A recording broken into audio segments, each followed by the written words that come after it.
Hello students, welcome to my channel Deepika Prajapati. आज हम जो डिस्कस करने वाले हैं वो हमारा कंटिन्यू टॉपिक है एमसीक्यूज अबाउट एनएमए सब्जेक्ट। हमने ऑलरेडी पार्ट 1 एंड पार्ट 2 में टोटल 50 एमसीक्यूज कवर किए हैं और आज हम कंटिन्यू करने वाले हैं 51 से। So let's start the MCQs about NMA subject. So here one is a 51 MCQ is which one of the following allows client to update their DNS entry as their IP address change. ये वाला जो MCQ है वो ये कह रहा है कि यदि क्लाइंट जो है उसको उनकी DNS एंट्री IP एड्रेस के अकॉर्डिंग चेंज करनी है तो यहाँ से जो दिए गए जो है हमारा अलाउ करने के लिए आईपी एड्रेसेस के सारे जो सर्वर दिए गए हैं उनमें से कौन सा अलाउ है। यहाँ पे option A dynamic DNS, B mail transfer agent, C authoritative name server and D none of mention. यहाँ पे उसका राइट आंसर है A dynamic DNS. Then next 52 the domain name system is maintained by distributed database system. ये वाला जो MCQ है उसका right answer है option A distributed database system. उसके बाद 53 फास्टेस्ट इम्पैक्ट प्रिंटर इज़, इनमें से कौन सा जो प्रिंटर है इम्पैक्ट प्रिंटर जो फास्टेस्ट है। यहाँ पे उसका राइट आंसर है option B line printer. Line printer जो है वो फास्टेस्ट इम्पैक्ट प्रिंटर है। Okay, then 54 how many types of printer configuration based on user. यहाँ पे ऐसा कहा है कितने टाइप के जो प्रिंटर कॉन्फ़िगरेशन है जो यूज़र के बेस पे हम कॉन्फ़िगर कर सकते हैं। यहाँ पे उसका राइट आंसर है option B 3। Then next 55 how many steps are performed in local printer installation. How many steps are performed in local printer installation? यहाँ पे 55 नंबर का जो MCQs है वो ये कह रहा है कि जब आप लोग लोकल प्रिंटर इंस्टॉल करते हैं तब आप लोगों को कितने स्टेप्स परफॉर्म करने होते हैं। उसका राइट आंसर है 11। जब आप लोग लोकल प्रिंटर को इंस्टॉल कर रहे हैं तब आप लोगों को टोटल 11 स्टेप्स इंस्टॉलेशन प्रोसेस के लिए फॉलो करने होते हैं। उसका राइट आंसर है यहाँ पर option C 11। Then next 56 how many types to create Windows server boot disk. कितने टाइप होते हैं जो Windows server bootable disk create करने के लिए यूज्ड होता है। यहाँ पे जो विंडोज़ सर्वर बूटेबल डिस्क बनाने की बात हो रही है। कितने टाइप्स के होते हैं जिसके अकॉर्डिंग हम Windows server bootable disk create कर सकते हैं। इसका राइट आंसर है option B 3। Windows server bootable disk है उसको क्रिएट करने के लिए टोटल 3 होता है। आप लोगों को यदि मालूम ना हो तो कौन कौन से 3 है मैं आपको बता देती हूँ। आप लोग थर्ड पार्टी सॉफ्टवेयर से भी विंडोज़ सर्वर बूटेबल डिस्क कर सकते हैं, कमांड प्रॉम्प्टों के अकॉर्डिंग भी कर सकते हैं और आप लोग कमांड डाल के भी विंडोज़ सर्वर बूटेबल डिस्क बना सकते हो। ओके, देन नेक्स्ट 57 जो है how many memories require for installing Windows server 2012 यहाँ पे लिखना था, यहाँ गलती से ये वाला टाइप हो गया है। आप लोग जब विंडोज़ सर्वर इंस्टॉल करते हैं तब कितनी मेमोरी जो है वो रिक्वायर होती है। इसका राइट आंसर है 512। इसका मीनिंग 512 MB जो मेमोरीज है वो रिक्वायर होती है विंडोज़ सर्वर इंस्टॉल करने के लिए। Okay, then next what is third party software for Windows server bootable disk. यहाँ पर जो मैंने अभी आप लोगों को कहा कि जो थर्ड पार्टी सॉफ्टवेयर है वो यूज़ करके भी आप लोग विंडोज़ सर्वर बूटेबल डिस्क बना सकते हो। यहाँ पे थर्ड पार्टी सॉफ्टवेयर के नेम दिए गए हैं power, ISO, Rufus and narrow.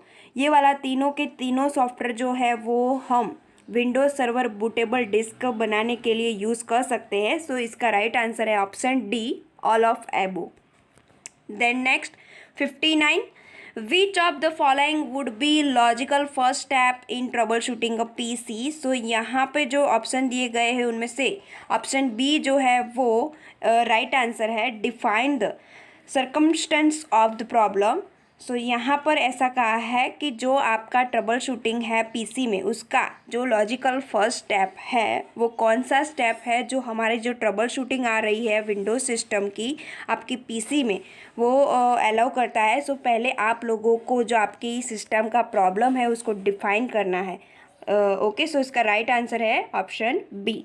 Then 60, which would you do first when trouble shooting a faulty monitor. So यहाँ पे उसका राइट आंसर है option number A, check its connection to the computer and power source. यहाँ पे ऐसा कहा है कि यदि आपका मॉनिटर का रिलेटेड कोई ट्रबल शूटिंग आ रहा है तो आप लोगों को सबसे पहले कौन सा स्टेप्स फॉलो करना चाहिए। सो यहाँ पे उसका राइट आंसर है ऑप्शन है, आप लोगों को पहले उसका कनेक्शन चेक करना चाहिए। So check its connection to computer and आपका जो पावर सोर्सिंग है वो भी आप लोगों को पहले चेक कर लेना चाहिए।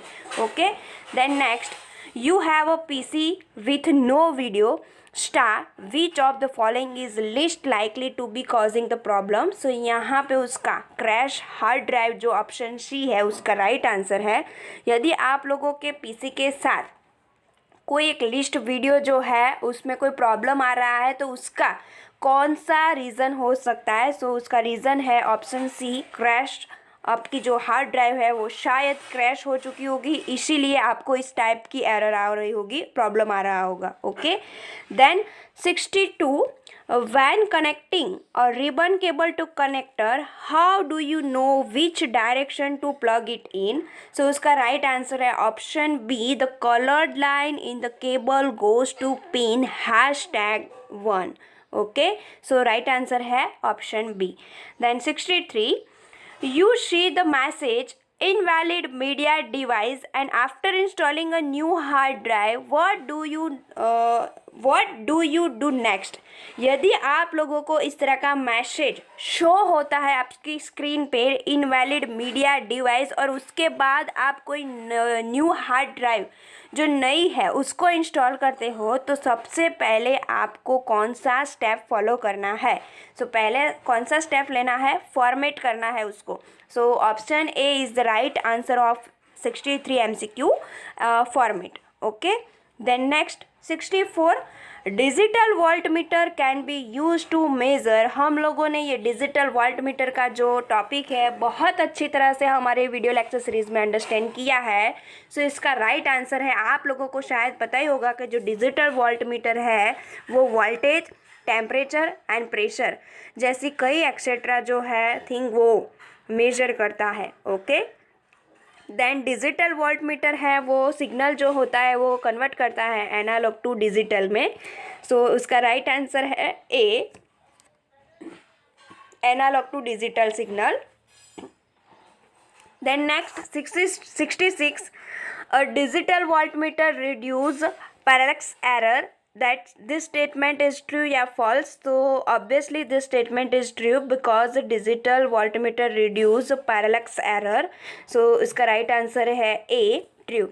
then next 67, permissions of a file are represented by which of the following characters। so यदि आप लोग कोई फाइल जो है उसको रिप्रेजेंट करना चाहते हैं यूजिंग कैरेक्टर के साथ तो आप लोगों जो कमांड प्रॉम्प्ट होते हो उसमें जो कैरेक्टर डालते हो आप लोग जो फाइल रिप्रेजेंट करने के लिए वो कौन सा कैरेक्टर होता है। सो उसका राइट आंसर है A, RWX। Okay, then next 68, how many types of permission a file has in Unix। so there are 3 types of permission a file has in Unix। okay, Unix is nothing but a one type of our OS operating system. Ubuntu आप लोगों ने शायद install करके access किया होगा। सो Ubuntu जो है हमारा लिनक्स ऑपरेटिंग सिस्टम जो है रेड हैट सर्वर 5.0।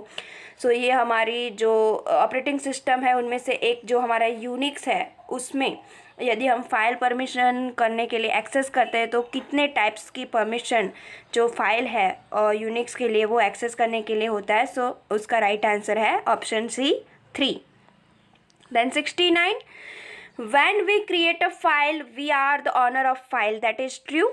सो यस एग्जैक्टली, हम जो फाइल क्रिएट करते हैं सो उसका ऑनर हम हो जाते हैं और ये स्टेटमेंट जो है वो ट्रू है। Okay, which of the following symbol is use to indicate the absence of permission file. तो यदि आप लोगों को कोई फाइल जो है वो एब्सेंस है और उसको इंडिकेट करनी है तो आप लोग कौन सा सिंबल यूज़ करेंगे? माइनस का सिंबल।